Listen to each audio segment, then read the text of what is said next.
Kamusta po kayo? Bago po ang lahat, first things first.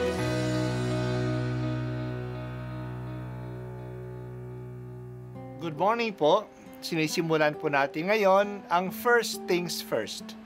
At dito po, tinatalakay natin sa unang bahagi ng umaga natin ay ang first readings na binabasa po sa banal na misa. Ito pong tinatalakay natin kasi madalas po kasi marami na tayong alam tungkol sa gospel readings. Pero konti po ang nagsasalita sa first readings. Pero ang first readings, bahagi din po yan ng Biblia, ng banal na kasulatan. Kaya susubaybayan po natin ang mga first readings, basahin po natin at kuminsan kailangan ng basahin ng 2 o 3 beses bago maintindihan kasi hindi po tayo familiar sa mga istorya at sa mga kaisipan na tinatalakay dito.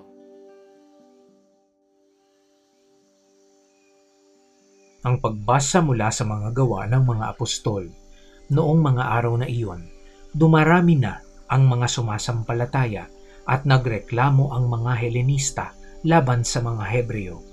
Sinabi nilang ang mga babaeng balo sa pangkat nila ay napapabayaan sa pang-araw-araw na pamamahagi ng ikabubuhay, kaya tinipon ng 12 ang buong kapulungan ng mga sumasampalataya at sinabi nila, "Hindi namin dapat pabayaan ang pangangaral ng salita ng Diyos upang mga siwa sa pamamahagi ng ikabubuhay.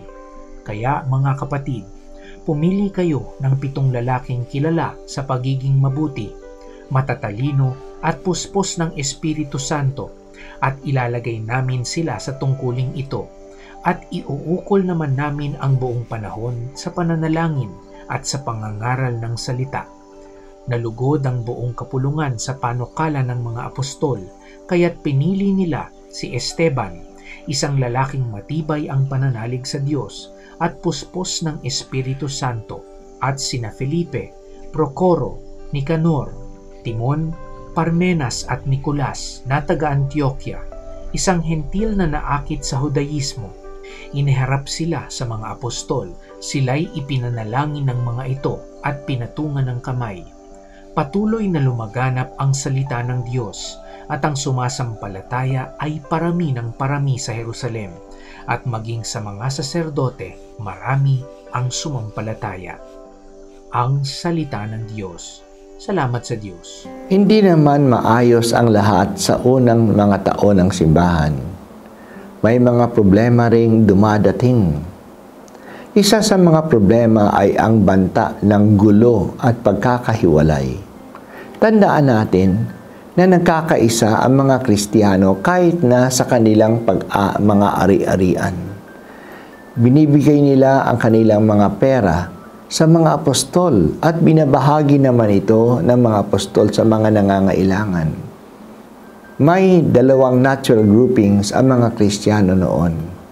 Iyon ay yung mga nagsasalita ng Griego, kilala sila ng mga Helenista, at yung mga nagsasalita ng Ebreo. Ang mga nagsasalita ng Griego ay marahil mga dayuhan sa Jerusalem. At ang nagsasalita ng Ebreo ay mga native population ng Judea. Dahil sa dumadami na ang mga Kristiyano, hindi na nasusubaybayan ng mga apostol ang pagbabahaginan ng pagkain sa mga balo. Kaya nagreklamo ang mga nagsasalita ng Griego na ang mga balo nila ay hindi nabibigyan ng sapat na suporta. Kinilala ng mga apostol ang problema. Inamin nila na hindi na nila magampanan ang lahat at nag-prioritize sila. Mahalaga para sa kanila ang pagdarasal at ang pagpapahayag ng salita ng Diyos. Kaya ang mungkahi nila ay gumawa ng isang bagong grupo, isa pang ministry sa simbahan. Iyan ay iyong mga deacons. Sila yung mamamahala sa pagbibigay ng tulong sa mga nangangailangan upang ang lahat ay mapaglingkuran. Ang mga apostol naman ay magbibigay ng oras at kanilang atensyon sa panalangin at sa pagpapahayag ng salita ng Diyos. Ang mga grupo ay nanalangin at sa gabay ng Espiritu Santo, pumili sila ng 7 tao na puspos ng Espiritu Santo at ng pananampalataya. Pinatong ng mga apostol ang kanilang mga kamay sa mga taong ito at itinalaga sila sa ganitong gawain. Tinawag ang mga piling mga taong ito ng mga deacons. Nasolve ang problema nila at patuloy na lumago ang samahan, hindi nagkawatak-watak. Pati nga mga pare ng mga Hudyo ay sumama na rin sa kanila. Sa pagbabago ng panahon, may mga bagong sitwasyon na dumadating. Kasama ng mga ito ay ang mga bagong pangangailangan. Dahil dito dumadating ang mga pagbabago. Hindi dapat tayo matakot sa mga pagbabago. Dahil sa pandemic, marami mga bagong pangangailangan na nakikita natin noon. Kailangan natin ng malakas na health care ministry. Kailangan natin ng social communications ministry. Tutugunan dapat ang mga ito. Kaya may mga pagbabago na nangyayari sa ating pagsimba at sa ating mga gawain sa simbahan. Minsan, kailangan na gumawa ng bagong ministries. Tulad ngayon, kailangan natin ng Ministry on Social Communications. Kailangan natin ng Ministry on Health. Mahalaga pala ito. Kailangan ng mga tao na kumilos sa mga bagong ministries. Handa ba tayo sa mga pagbabagong ito? Ang mahalaga ay patuloy ang pagpapalaganap ng simbahan sa mabuting balita. Huwag tayong mapigilan ng mga problema at ng mga bagong situations. Huwag nating igiit ang dati. Maging handa rin tayo sa pagbabago. New wine needs new wineskins.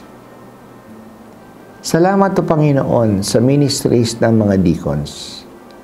Tulungan po ninyo kami sa aming simbahan dito sa Pilipinas na magkaroon din ng mga permanent deacons na siya mangangasiwa sa mga panlipo ng hamon sa simbahan.